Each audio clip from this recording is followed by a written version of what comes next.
आखिर क्यों कर्ण को माना जाता है सबसे बड़ा दानवीर? जानिए इसकी पूरी सच्चाई।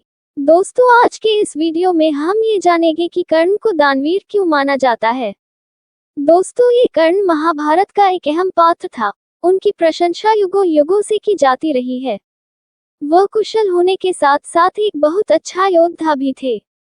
दोस्तों, इस वीडियो को पूरा अंत तक जरूर देखें और इस वीडियो पर नए हैं तो चैनल को सब्सक्राइब कर ले और नोटिफिकेशन घंटी को दबा दें और वीडियो को लाइक करना ना भूले। चलिए इस वीडियो को शुरू करते हैं। ये कुंती पुत्र कर्ण को महाभारत का एक महत्वपूर्ण योद्धा माना जाता है। कर्ण के धर्मपिता तो पांडु थे, लेकिन पालक पिता अधृत और पालक माता राधा थी। कर्ण दानवीर के रूप में प्रसिद्ध थे। उन्होंने अपने कवच कुंडल दान में दिए और अंतिम समय में सोने का दांत भी दे दिया था। भगवान कृष्ण ने अर्जुन को यही उपदेश दिया था कि दान करते वक्त मन में अगर कोई भी भावना हो तो किए गए दान का खास फल प्राप्त होगा, और दान करने का पुण्य फल नहीं मिलता और दान करना निष्फल हो जाता है। भगवान कृष्ण ने भी कर्ण को सबसे बड़ा दानी माना है, और अर्जुन को कर्ण की प्रशंसा पसंद नहीं थी। इसी कारण से उन्होंने एक बार कृष्ण से पूछा कि सब कर्ण की इतनी प्रशंसा क्यों करते हैं। कृष्ण ने 2 पर्वतों को सोने में बदल दिया और कहा कि इस सोने को गांव वालों में बांट दो। अर्जुन ने सारे गांव वालों को बुलाया और पर्वत काट काट कर देने लगे और कुछ समय बाद थक कर बैठ गए।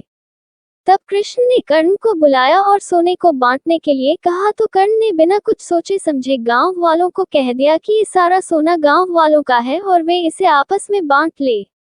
तब कृष्ण ने समझाया कि कर्ण दान करने से पहले अपने हित के बारे में नहीं सोचता। इसी बात के कारण उन्हें सबसे बड़ा दानवीर कहा जाता है। अपनी दानवीरता का असली परिचय उन्होंने अपने कवच और कुंडल दान करते वक्त दिया था। तब कर्ण जब सूर्य की उपासना कर रहे थे, तब इंद्र वेश बदलकर ब्राह्मण के रूप में आए और कर्ण से उनके कवच और कुंडल की मांग की। सूर्य ने कर्ण को कवच और कुंडल देने से मना किया था, परंतु कर्ण किसी को निराश नहीं करते थे, इसलिए उन्होंने अपना कवच और कुंडल का दान कर दिया।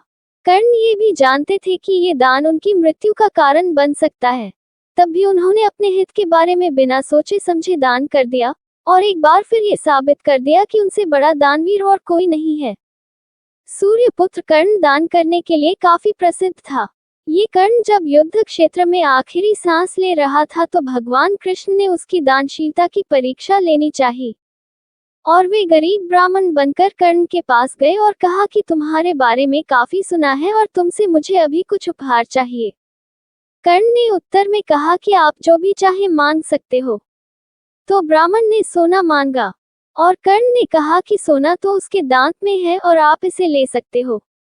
ब्राह्मण ने जवाब दिया कि मैं इतना काया नहीं हूँ कि तुम्हारे दांत तोड़ूं। तो कर्ण ने तब एक पत्थर उठाया और अपने दांत तोड़ दिया। ब्राह्मण ने इसे भी लेने से इनकार करते हुए कहा कि खून से सना हुआ ये सोना वह नहीं ले सकता। तब कर्ण ने इसके बाद एक बाण उठाया और आसमान की तरफ चला दिया।